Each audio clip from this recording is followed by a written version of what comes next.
a Nobel Prize winner in enzyme chemistry.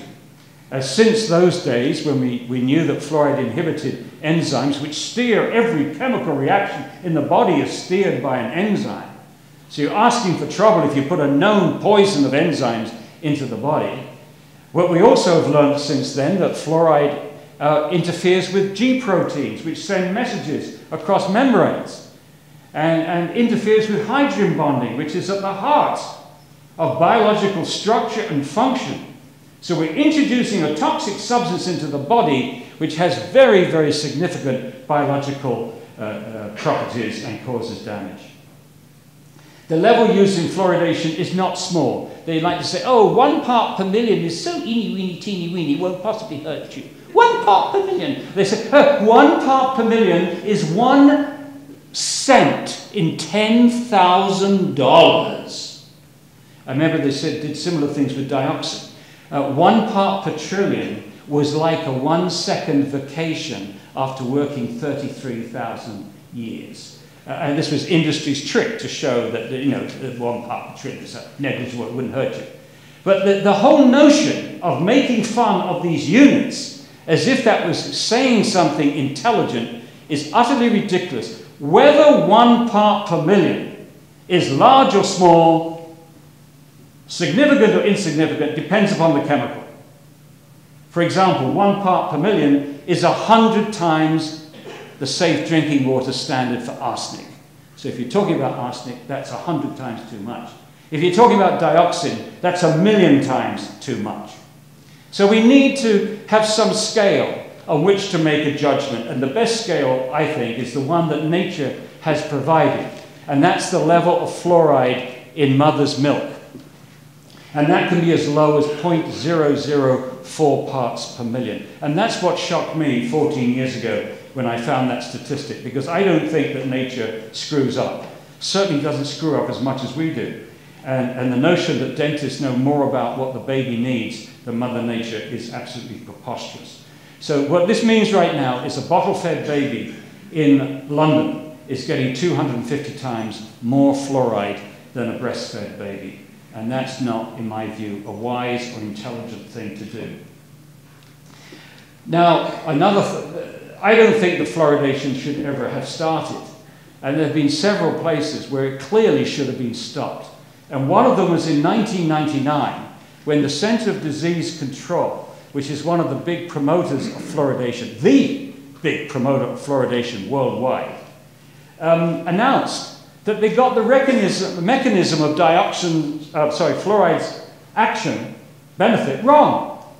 For 50 years, they thought that the baby needed to get fluoride before its teeth had erupted, so that the fluoride would have accumulated in the enamel, and so when the teeth emerged in the mouth, the enamel would be more resistant to the acid attack caused by the breakdown of sugar by bacteria. It causes acid, which attacks the enamel. And it is true that fluoride in the enamel makes it more resistant to acid attack. But then in 1999, they said, whoops, we were wrong. It turns out that not enough fluoride is incorporated in the enamel before the teeth have erupted to give you this protection.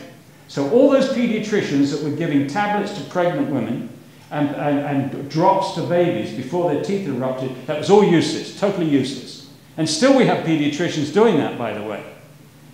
But the moment that they recognize that the major benefits are topical, that it works on the outside of the tooth, not from inside the body, this is what they said, the major benefits, the predominant benefits of topical, not systemic, works from the outside of the tooth, not from inside the body. That's when fluoridation should have stopped. Because clearly, if you want the topical benefits, you can get a tube of fluoridated toothpaste, brush it on your teeth, and spit it out. That solves the ethical problem, because it means you're not forcing fluoride on people that don't want it, number one. And it also solves the safety issue, because you're not swallowing the fluoride and exposing every toxic substance to this business. So fluoridation should have ended in 1999 when that admission was made. But of course it wasn't. Here are the two statements, by the way, from CDC. Its actions primarily are topical for both adults and children. That's 1999, and again in 2001, fluoride's predominant effect is post-eruptive, after the teeth have erupted, and topical. Somebody from the health department said on the radio that the value of drinking fluoridated water is it bathes the teeth. Well, next time you take a glass of water, see how many teeth are bathed with this water. When you drink a glass of water, you will find that the water hits your tongue, it bounces off the back of your front teeth, and it's straight down the gullet. And unless you swish like that, you do not bathe the teeth when you drink fluoridated water. Now, the chemicals used, this is another shock, and most dentists do not believe this, but it's absolutely true. The chemicals used are not pharmaceutical grade as used in dental products. And by the way, they couldn't be. They couldn't be, because over 99% of these chemicals are absolutely wasted. They're used to wash the car, water the lawn, wash the dishes, flush the toilet. Less than 1% is actually drunk. And even less of that gets near the teeth. And you couldn't afford to waste 99% of pharmaceutical grade. But we can afford to waste the stuff that we use because it's hazardous waste. It's hazardous waste from the phosphate fertilizer industry. It comes from the wet scrubbers. And let me give you a little history on this.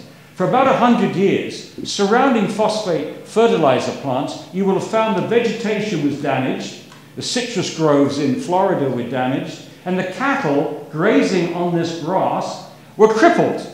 And after 100 years, we're slow learners, they decided to put a spray of water on to capture these two toxic gases, hydrogen fluoride and silicon tetrafluoride. And the product that's produced, hexafluorosilicic acid,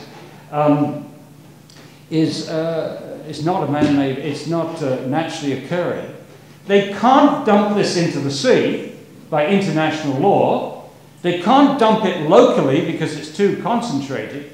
But one of the vagaries of hazardous waste regulations in the United States is if somebody purchases a hazardous waste from industry, it's no longer a hazardous waste, it's a product. And now it's a product that you can put it in the drinking water. It's incredible but true. And there was a funny example of this in Johnstown, New York. When they stopped fluoridating, they had a couple of barrels of this stuff left over. And they put out a memo, we've got to get rid of this within 2 months. Because then if we don't get rid of it, we're going to have to pay to get rid of it as hazardous waste. It reverts to hazardous waste. So they had to find another community that was using it to use it up. Now, in addition to the hexafluorosilicic acid, it contains a whole bunch of other junk toxic metals like arsenic, chromium, lead, and so on, even radioactive materials. The same rock in Florida that's mined for phosphate fertilizer is also mined for uranium. So there are traces amount of radioactive isotopes there as well. These are the main chemicals then that are used, hexafluorosilicic acid or its sodium salt, and these chemicals have never been subjected to rigorous toxicological testing. The only testing that's been done has been done with sodium fluoride, not these silicon fluorides. Now, another extraordinary thing. The Food and Drug Administration has never regulated fluoride as a drug for ingestion. Either as prescription tablets or in water fluoridation. And as a result, fluoride has never been subjected to randomized clinical trials, which are the gold standard when you're regulating drugs for both effectiveness and safety. Never been done.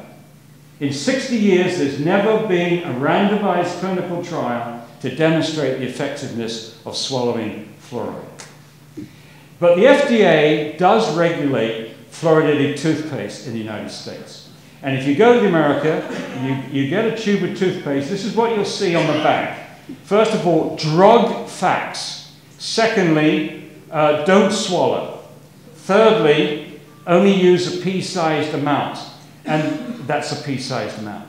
And then this is the warning required from the Food and Drug Administration in 1997. This is when it came in. Keep out of the reach of children under 6 years of age. If more than used for brushing, that's a pea-sized amount, is accidentally swallowed, get medical help or contact the Poison Control Center right away. Now, you're probably wondering then how much fluoride there is in a pea-sized amount of toothpaste at 1,000 parts per million. Well, it's 1/4 of a milligram. Now, we fluoridate at 1 milligram per litre, approximately. So 1/4 of a milligram is in 1/4 of a litre. 1 milligram per litre, 1/4 of a milligram in 1/4 of a litre. 1/4 of a litre is 250 millilitres, which is 1 glass of water we're talking about. Now, I was at college with John Cleese. I played soccer with John Cleese, so a lot of his craziness is rubbed off on me. So forgive me, my humour sometimes gets in the way of my being portrayed as a serious scientist. But the science is good. But I have some fun at times, and this is one of them. Could you imagine what you would have to do in your kitchen if you were required by the FDA to do exactly the same warning as on this tube of toothpaste? Over your tap, you would have "do not swallow." And you would say, "keep away from children under 6 years of age. And if you should accidentally swallow more than a glass of water, contact the Poison Control Center immediately." Amazing.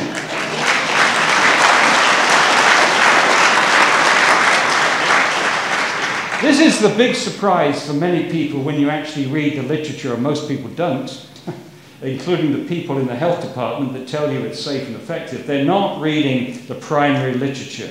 What they are reading is dummy reviews and second-hand material that gets fed down to them from Health Canada and the CDC and elsewhere. But if they actually read the literature, they would be astounded that the proponents' literature, not the opponents, but the proponents' literature, demonstrates that fluoridation is not very effective at reducing tooth decay. Let's have a look at some of this.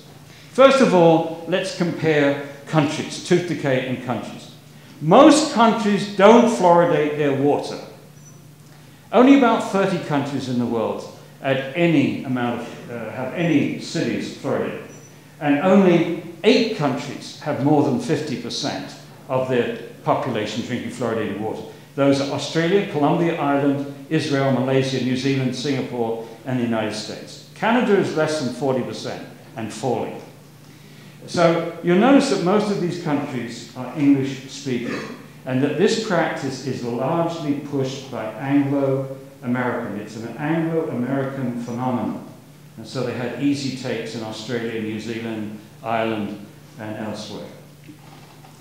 Now, 98% of Western Europe now drinks non-fluoridated water. Some of these European countries started, like the Netherlands, like Switzerland, but stopped. And today, 98% don't fluoridate their water. Now, some fluoridate their salt. In Austria, France, Germany, and Switzerland. The majority neither fluoridate their water nor fluoridate their salt. You know, in Australia, their health agencies are even more arrogant than American and Canadian health agencies. And they just say the first thing off the top of their head. And when Australian citizens bring up the fact that most of Europe is not fluoridated, the answer that comes back is, "oh, well, in Europe they don't have centralized water systems." Give me a break. They should visit Germany and Scandinavia and the Netherlands to see if they have centralized water systems. What a bunch of crap. This is coming off the top of their head and is a clear example of working backwards. For these people, it seems that it's now more important to protect this program than it is to protect the health of our people.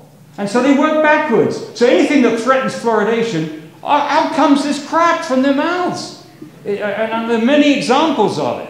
And the other thing is, oh, they all fluoridate their salt. Well, only 4 of those countries fluoridate their salt. So the majority of European countries neither fluoridate their salt nor fluoridate their water. But guess what? Their tooth decay has been coming down as fast from the 60s to the present as the fluoridated countries. On this graph here, this is data from the World Health Organization that tracks tooth decay in 12-year-olds around the world. There's 4 countries which are fluoridated on that graph and 14 that are unfluoridated. Can you tell the difference? And if you go to the end, if you go to the figures at around 2000, you can see there's a great cluster You cannot tell the difference in tooth decay in 12-year-olds, whether that 12-year-old has grown up in a fluoridated country or a non-fluoridated country.